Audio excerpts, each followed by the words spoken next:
முத்துலிங்கத்திட்ட போய் இப்போ நான் ஒரு கேள்வி கேட்டேன். கவிஞர் முத்துலிங்கம் அவர்கள் சொன்ன பதில் அப்படியே வாசிக்கிறேன். திரை இசையில் அழகு தமிழை ஹார்மோனிய பெட்டிக்கு அறிமுகப்படுத்திய பெருமை கண்ணதாசனுக்கு மட்டுமே உண்டு.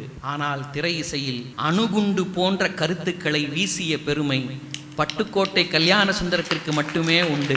கண்ணதாசனுடைய தமிழ் கவிதை தமிழ், பட்டுக்கோட்டையினுடைய தமிழ் பாட்டாளி தமிழ். கண்ணதாசனுடைய பாடல்கள் கவிதை மனங்களுக்கு கற்கண்டு, பட்டுக்கோட்டையினுடைய பாடல்கள் ஆதிக்க சக்திகளுக்கு வெடிகுண்டு.